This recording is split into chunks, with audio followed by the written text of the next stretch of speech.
I Have a Dream, a speech written by Dr. Martin Luther King Jr. and delivered on August 28, 1963, on the steps of the Lincoln Memorial in Washington, D.C. 50 years ago, a great American, in whose symbolic shadow we stand today, signed the Emancipation Proclamation. This momentous decree came as a great beacon light of hope to millions of Negro slaves who have been seared in the flames of withering injustice. It came as a joyous daybreak to the end of the long night of their captivity. But 100 years later, the Negro is still not free. 100 years later, the life of the Negro is still sadly crippled by manacles of segregation and the chains of discrimination. 100 years later, the Negro lives in a lonely island of poverty in the midst of the vast ocean of material prosperity.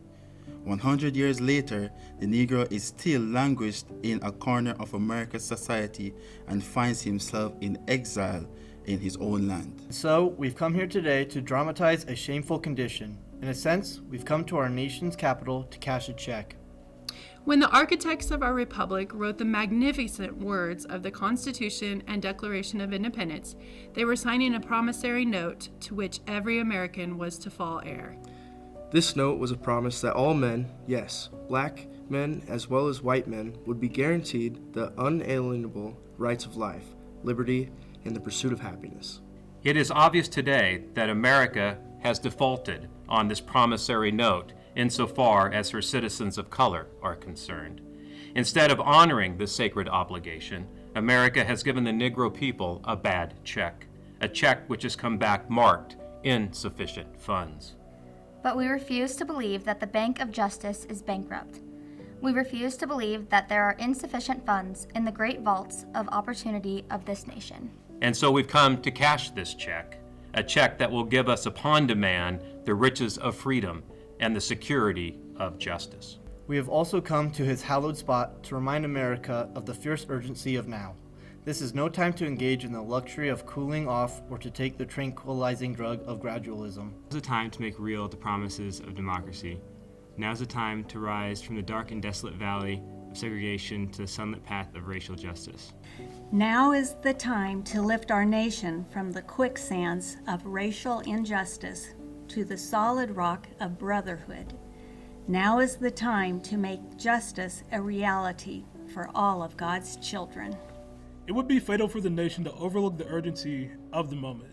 This sweltering summer of Negroes' legitimate discontent will not pass until there is an invigorating autumn of freedom and equality.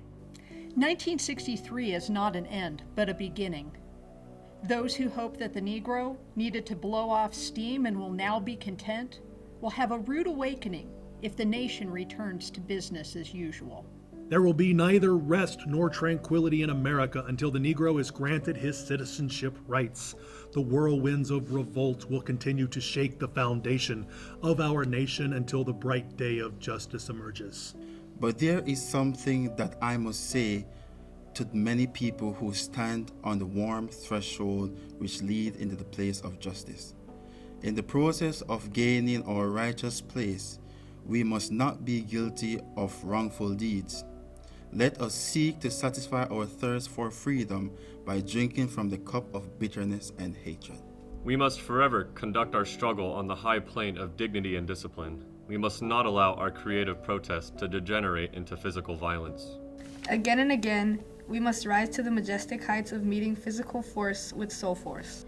The marvelous new militancy which has engulfed the Negro community must not lead us to a distrust of white people. For many of our white brothers, as evidenced by their presence here today, have come to realize that their destiny is tied up with our destiny. And they have come to realize that their freedom is inextricably bound to our freedom.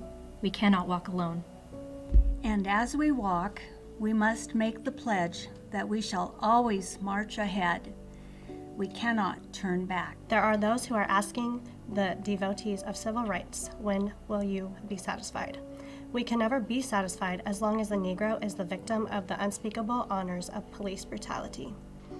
We can never be satisfied as long as our bodies, heavy with fatigue of travel, cannot gain lodging in motels of highways and the hotels of the cities.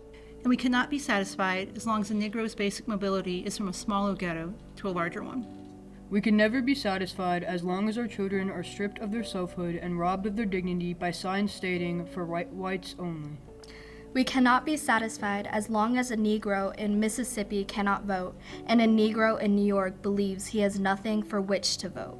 No, we are not satisfied, and we will not be satisfied until justice rolls down like waters and righteousness like a mighty stream. I am not unmindful that some of you have come here out of great trials and tribulations. Some of you have come fresh from narrow jail cells. Some of you have come from areas where your quest for freedom left you battered by the storms of persecution and staggered by the winds of police brutality. You have been the veterans of creative suffering. Continue to work with the faith that unearned suffering is redemptive. Go back to Mississippi, go back to Alabama, go back to South Carolina, go back to Georgia, go back to Louisiana, go back to the slums and the ghettos of our northern cities, knowing that somehow this situation can and will be changed. Let us not wallow in the valley of despair, I say to you today, my friends.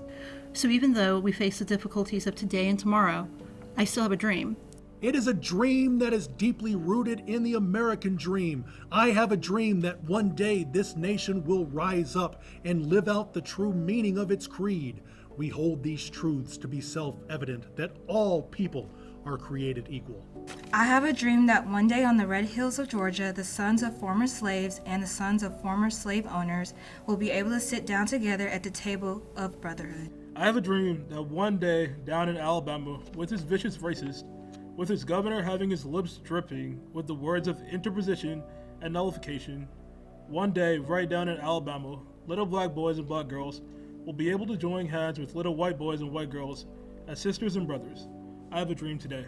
I have a dream that one day every valley shall be exalted, every hill and mountain shall be made low, the rough places will be made plain, and the crooked places will be made straight, and the glory of the Lord shall be revealed, and all flesh shall see it together. This is our hope. This is the faith that I go back to the South with. With this faith, we will be able to hew out of the mountain of despair a stone of hope.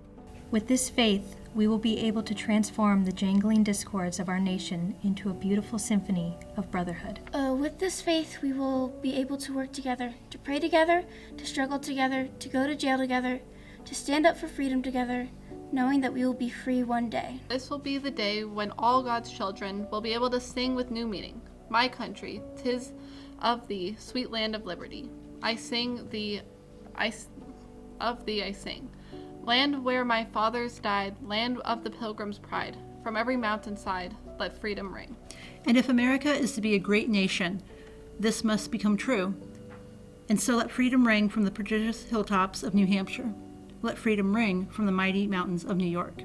Let freedom ring from the heightening Alleghanies of Pennsylvania. Let freedom ring from the snow-capped Rockies of Colorado. Let freedom ring from the curvaceous slopes of California. But not only that, let freedom ring from the Stone Mountain of Georgia. Let freedom ring from the Lookout Mountain of Tennessee. Let freedom ring from every hill and molehill of Mississippi. From every mountainside, let freedom ring.